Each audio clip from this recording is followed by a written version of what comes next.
I am the second oldest of 12 children. My parents split up when I was young and they remarried.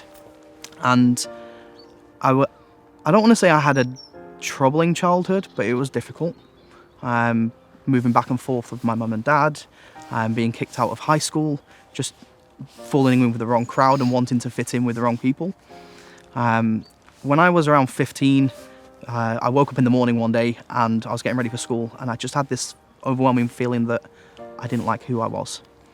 And I think it was, looking back, it was in that moment that I truly felt that the Lord was prompting me, that I needed to change my life. And I moved in with my grandparents for a little while, and then I moved with my dad. And I lived with my dad for a few years, and then he passed away of cancer. And I truly believe from that experience that the Lord puts people in specific places so that he can fulfill his plan. When I first met him, he was a character. Let's say he was a character. Yeah. And he was always really nice to me. One day, Sophie finished work, and I was finishing an hour later. And it was in December in Chorley. It's wet, it's icy. Oh. Sophie was de-icing her car. When I went out, lucky enough, Sophie had just finished icing the car, so I didn't have to help. Just finished. The timing was remarkable. And she invited me to a Christmas activity at church. She said that she was going, that it would be fun, and I said no. When she said yeah, her mum will be there, I just straight away, like she said, challenge accepted. Yeah. So we went to the chapel, Sophie drove, and we walked into the cultural hall, and there were stools set out, and there was a few tables. After the activity finished, we had a walk around the temple, where Sophie spoke about how families can be together forever. And in those few words that she said, they really resonated with me, because I had lost my dad at the age of 19, and I just really wanted to know, when she said families could be together forever, if that was possible.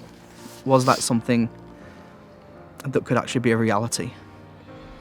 And I may not have shown it, first of all, but it stirred my soul. A few days went by, and I decided that I wanted to meet the missionaries, just to try and find out more. Was it possible that families could be together forever? So I met with the missionaries. My first lesson was on the 28th of December, 2011. And we had multiple lessons over the next coming months, and I was baptised on the 11th of February 2012. But as he's grown in the gospel, as he was learning about it, he would say to me, that he doesn't feel like he's learning the gospel. He feels like he's remembering it. Yeah. Remembering things that he's forgotten. And as he's embraced it more and he's changed more, he's become more compassionate and more patient and more loving and just all on just really, really admirable, really Wow. Christ-like, and just really, really good. I was baptised. I needed some reassurance that the Lord was there. I needed some reassurance that my sins could be forgiven, that I could become and do better. So I said to the Lord, I'm going to take you up on this challenge to prove you. I'm going to give you everything that you want from me. Everything that you ask, I will do. But I need you to prove to me that those things are true, that those things are a reality. And through serving others, through ministering companionships, that I've experienced the love of God from them, and whilst serving with them, just by exercising small particles of faith, in realising that by those small and simple means, miracles are brought to pass.